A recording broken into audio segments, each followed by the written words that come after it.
برادران اہل سنت، السلام علیکم ورحمۃ اللہ تعالی وبرکاتہ۔ حامدا ومصلیا ومسلما اما بعد فاعوذ باللہ من الشیطان الرجیم، بسم اللہ الرحمن الرحیم۔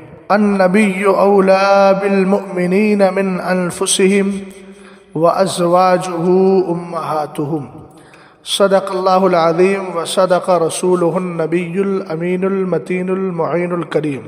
بارگاہ رسالت مآب صلی اللہ تعالی علیہ وسلم میں محبت کے ساتھ درود و سلام کا ہدیہ۔ اللہ رب محمد صلی اللہ علیہ وسلم، نحن عباد محمد صلی اللہ علیہ وسلم، صلاۃ و سلام علیک یا رسول اللہ صلی اللہ تعالی علیہ وسلم۔ قرآن پاک میں اللہ رب العزت نے جہاں مصطفیٰ کریم علیہ السلام کی عظمت و شان اور ہم سب کی جانوں کے حقدار ہونے کا اور زیادہ حقدار ہونے کا ذکر فرمایا، وہیں امہات المومنین ازواج مصطفیٰ رضی اللہ تعالی عنہن کا مبارک تذکرہ بھی فرمایا ہے۔ جہاں ازواج مطہرات رضی اللہ تعالی عنہن کا تذکرہ آتا ہے تو زمانہ جانتا ہے کہ ان ازواج میں سب سے پہلے جس زوجہ محترمہ ام المومنین اور پاکیزہ پاک دامن بیوی کی جانب تصور اور خیال جاتا ہے وہ سیدتنا خدیجۃ الکبریٰ رضی اللہ تعالی عنہا ہے۔ اعلیٰ حضرت امام اہل سنت فاضل بریلوی رضی اللہ تعالی عنہ بارگاہ ام المومنین میں محبتوں کا خراج پیش کرتے ہوئے عرض گزار ہیں، سیما پہلی ماں کہف امن و اما، سیما پہلی ماں کہف امن و اما، حق گزارے رفاقت پہ لاکھوں سلام، حق گزارے رفاقت پہ لاکھوں سلام۔ حفیظ جالندری اپنے اشعار میں محبتوں کا خراج پیش کرتے ہوئے عرض گزار ہیں، وہ ام المسلمی جو مادر گیتی کی عزت ہے، وہ ام المسلمی قدموں کے نیچے جس کے جنت ہے، خدیجہ طاہرہ یعنی نبی کی با وفا بیوی، شریک راحت و اندو پابند رضا بیوی۔ اللہ تعالیٰ نے حضرت خدیجۃ الکبریٰ رضی اللہ تعالی عنہا کو عام فضائل میں بھی شامل کیا اور خصوصیت کے ساتھ بھی آپ کے تذکرے اپنے حبیب علیہ السلام کی زبانی کروائے۔ چنانچہ عام فضائل کی اگر بات کی جائے تو سیدتنا خدیجۃ الکبریٰ رضی اللہ تعالی عنہا قرآن پاک کی آیت کریمہ وَأَزْوَاجُهُ أُمَّهَاتُهُمْ وَأَزْوَاجُهُ أُمَّهَاتُهُمْ میں آپ شامل ہیں اگر عموم فضائل کی بات کی جائے۔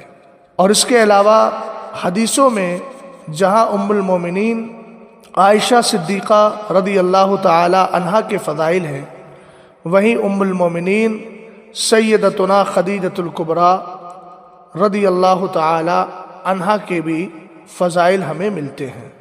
قرآن پاک کی آیت کریمہ عموم فضائل کے اعتبار سے دیکھی جائے تو اللہ رب العزت ارشاد فرماتا ہے، یا نساء النبی لستن کاحد من النساء، اے نبی کی بیویوں تم اور عورتوں کی طرح نہیں ہو۔ اس کا مطلب یہ ہوا کہ اللہ رب العزت نے ان کو وہ مقام و مرتبہ عطا فرمایا ہے جو مقام اور ازواج کو نہیں ملا ہے، یعنی اور لوگوں کی ازواج کو حاصل نہیں ہے۔ کہیں قرآن نبی علیہ السلام سے خطاب کرتے ہوئے یوں کہتا ہے، یا ایھا النبی قل لازواجک۔ قرآن پاک نے اس طریقے سے بھی خطاب کیا ہے، نبی علیہ السلام غیب کی خبر دینے والے اپنی بیویوں سے کہو۔ ایک مقام پر اللہ رب العزت نے نبی علیہ السلام سے خطاب کرتے ہوئے یوں فرمایا، یا ایھا النبی قل لازواجک وبناتک ونساء المؤمنین، اے محبوب آپ کہیے اپنی بیویوں سے اور اپنی بیٹیوں سے۔ یقیناً اللہ رب العزت کی طرف سے جو پردے وغیرہ کے احکام نافذ ہوئے اور جو عفت اور پاک دامنی کی ایک علامت اور نشانی ہے، اس میں اللہ تعالیٰ نے اپنے محبوب کو سب سے پہلے خطاب کرنے کا حکم ازواج مطہرات سے ہی دیا۔ حضرت ام المومنین سیدتنا خدیجۃ الکبریٰ رضی اللہ تعالی عنہا کے فضائل میں بہت بڑی فضیلت یہ ہے کہ جب اللہ رب العزت نے پیارے نبی علیہ السلام کو یہ حکم دیا تھا کہ آپ عبادتوں میں مشغول رہیں اور یکسوئی کے ساتھ عبادت میں لگ جائیں، تو حضور علیہ السلام غار کے اندر تشریف لے جاتے اور کافی دنوں کے لیے آپ توشہ باندھ کر لے جاتے، لیکن کبھی کبھی توشہ ختم ہو جاتا تو اس غار پر سرور کائنات صلی اللہ تعالیٰ علیہ وسلم کے لیے توشہ لے کر ام المومنین سیدتنا خدیجۃ الکبریٰ رضی اللہ تعالیٰ عنہا جاتی تھی۔ ایک بار سرکار علیہ السلام کی بارگاہ میں حضرت خدیجۃ الکبریٰ رضی اللہ تعالیٰ عنہا آ رہی تھی۔ اس وقت اللہ تعالیٰ نے جبریل امین کے توسط سے حضرت خدیجۃ الکبریٰ رضی اللہ تعالی عنہا کو سلام بھجوایا۔ چنانچہ امام مسلم نے اپنی صحیح میں حضرت سرکار سیدنا ابو ہریرہ رضی اللہ تعالی عنہ کے حوالے سے حدیث ذکر فرمائی ہے کہ ایک بار سرور کائنات صلی اللہ تعالی علیہ وسلم کی بارگاہ میں حضرت جبریل امین آئے اور آ کر عرض کیا، یا رسول اللہ هذه خدیجۃ قد اتتک معها اناء فیہ ادام او طعام او شراب فَإِذَا هِيَ أَتَتْكَ فَقْرَأْ عَلَيْهَا السَّلَامَ مِن رَبِّهَا، کہ اللہ کے رسول صلی اللہ تعالیٰ علیہ وسلم آپ کے پاس خدیجۃ الکبریٰ ابھی دسترخوان لے کر کے آ رہی ہیں، کھانا لے کر کے آ رہی ہیں، توشہ دان لے کر آ رہی ہیں جس میں کھانے پینے کی چیزیں ہیں۔ جب وہ آئیں تو ان سے کہنا کہ ان کے رب نے ان کو سلام فرمایا ہے، یعنی سلام بھیجا ہے۔ اعلیٰ حضرت امام اہل سنت رضی اللہ تعالیٰ عنہ بڑے پیارے انداز میں عرض کرتے ہیں، عرش سے جس پہ تسلیم نازل ہوئی اس سرائے سلامت پہ لاکھوں سلام۔ حضرت خدیجۃ الکبریٰ رضی اللہ تعالیٰ عنہا کے فضائل میں ایک فضیلت یہ ہے کہ آپ کو جنتی خواتین میں افضل ترین خاتون شمار کیا گیا۔ چنانچہ مسند امام احمد ابن حنبل میں سیدنا عبداللہ ابن عباس رضی اللہ تعالی عنہما سے روایت ہے کہ سرور کائنات صلی اللہ تعالی علیہ وسلم ارشاد فرماتے، افضل نساء اہل الجنہ خدیجۃ بنت خویلد وفاطمۃ بنت محمد صلی اللہ تعالی علیہ وسلم وآسیۃ بنت مزاحم امرأۃ فرعون ومریم ابنۃ عمران، کہ جنتی عورتوں میں سب سے افضل خدیجہ بنت خویلد ہے، ان کے بعد فاطمہ بنت محمد صلی اللہ تعالی علیہ وسلم، اور ان کے بعد آسیہ بنت مزاحم جو فرعون کی بیوی تھی، اور حضرت مریم جو عمران کی بیٹی ہیں۔ حضرت خدیجۃ الکبریٰ رضی اللہ تعالی عنہا یہ وہ ذات بابرکات ہیں کہ سرور کائنات صلی اللہ تعالی علیہ وسلم نے ان سے سب سے پہلے نکاح فرمایا، اور اس وقت ان کی عمر 45 سال تھی، حضور علیہ السلام کی عمر 25 سال تھی۔ آقا کریم علیہ السلام نے ان کے ہوتے ہوئے ان کی حیات میں کسی اور زوجہ سے نکاح نہیں فرمایا، اور آقا کریم علیہ السلام اکثر ان کا ذکر جو ہے فرمایا کرتے تھے۔ خود حضرت عائشہ صدیقہ رضی اللہ تعالی عنہا ایک مقام پر ارشاد فرماتی ہیں، لم یتزوج النبی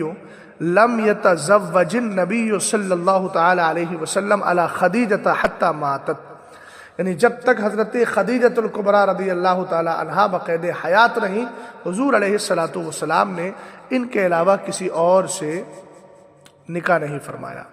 آپ کو یاد ہوگا کہ سرور کائنات صلی اللہ تعالی علیہ وسلم کی بارگاہ میں جب غار حرا کے اندر پہلی وحی کا نزول ہو رہا تھا اور حضرت جبریل امین آئے تھے سرور کائنات صلی اللہ علیہ وسلم کی بارگاہ میں، اور آپ نے کہا اقرا، تو حضور نے فرمایا ما انا بقاری، میں پڑھنے والا نہیں۔ اب یہاں پر بدعقیدہ دیابنا وہابیہ یہاں پر یہ ڈنڈی مارتے ہیں ترجمے میں کہ حضور علیہ السلام نے کہا ما انا بقاری، مجھے پڑھنا نہیں آتا، جب میں پڑھ نہیں سکتا۔ یہ ان کا مکر و فریب ہے۔ ما انا بقاری کا ترجمہ میں پڑھنے والا نہیں، یعنی میں نہیں پڑھتا، پڑھنا آتا ہے لیکن میں نہیں پڑھتا۔ کیوں نہیں پڑھتا؟ اس کی حکمت یہ ہے کہ جبریل امین صرف اقرا کہہ رہے تھے، لیکن جب آپ نے اقرا بسم ربک الذی خلق، اللہ کا مبارک نام لیا، تو آپ نے پڑھنا شروع کر دیا۔ تو جب پہلی وحی نازل ہوئی تھی تو نزول وحی کے بعد سب سے پہلے سرکار علیہ السلام جس ذات کے پاس آ کر کے آپ نے اس واقعے کو ذکر کیا تھا، یوں کہیے کہ نزول وحی کا واقعہ سب سے پہلے سننے والی ذات کا نام حضرت سیدتنا خدیجۃ الکبریٰ رضی اللہ تعالی عنہا ہے۔ اور حضور علیہ السلام کو جو ہے ٹھنڈ لگ رہی تھی، تو آقا کریم علیہ السلام نے انہی سے کہا تھا زملونی زملونی زملونی، مجھے کمبل اڑائیے، مجھے کمبل اڑائیے۔ اور آپ ہی پھر سرور کائنات صلی اللہ تعالی علیہ وسلم کو دلاسے بھی دے رہی تھی۔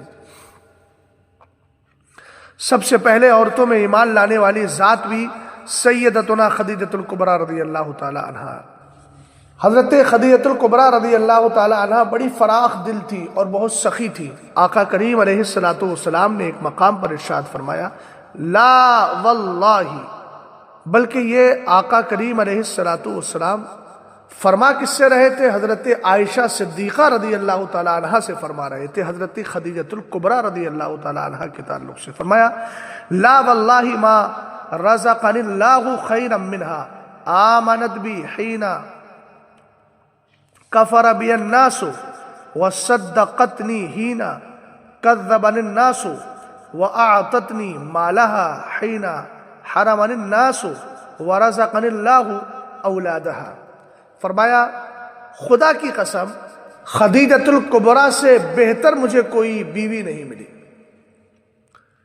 پھر آپ نے اس کی وجہ بیان فرمائی کہ جب سب لوگوں نے مجھے ماننے سے انکار کر دیا تھا، اس وقت خدیجہ مجھ پر ایمان لے کر کے آئی۔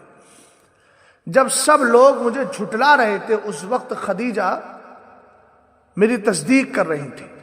جس وقت لوگ مجھے محروم کرنا چاہتے تھے، اس وقت خدیجہ مجھے اپنے مال دے کر کے میری مدد کر رہی تھی۔ اور اللہ تعالیٰ نے میری اولاد بھی خدیجۃ الکبریٰ رضی اللہ تعالی عنہا کے وسیلے سے ہی عطا فرمائی ہے، یعنی انہی سے میری اولاد کا سلسلہ چلا ہے۔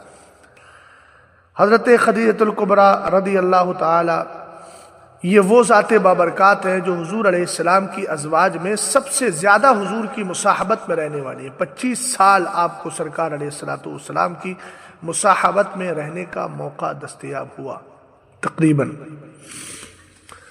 آپ کا وصال پرملال اعلان نبوت کے 10ویں سال ماہ رمضان میں ہوا، یعنی 10 رمضان المبارک کو۔ اس وقت آپ کی جو قبر مبارک ہے وہ جنت المعلا مکہ المکرمہ میں ہے، اور لوگ وہاں جا کر کے آپ کی بارگاہ میں حاضری دے کر برکتیں حاصل کرتے ہیں۔ سرکار علیہ السلام کو اس سال کا اس قدر غم ہوا تھا کہ آپ نے اس کا نام بھی عام الحزن یعنی غم کا سال رکھا تھا۔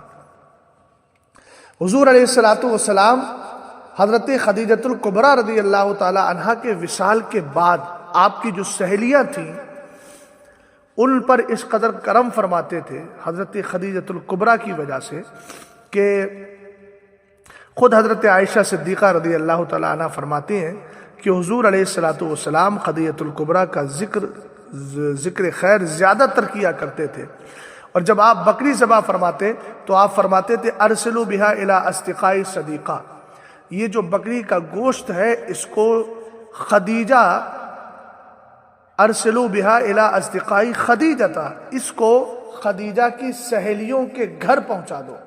یہ آقا کریم علیہ السلام کی حضرت خدیجۃ الکبریٰ رضی اللہ تعالی عنہا کے ساتھ بعد وصال بھی محبت کا ایک زبردست نمونہ ہے۔ اللہ تعالیٰ ام المومنین کی قبر پر رحمت و نور کی بارش فرمائے اور آپ کی بارگاہ کی بے شمار برکتیں ہم سب کو عطا فرمائے۔ السلام علیکم ورحمۃ اللہ تعالی وبرکاتہ۔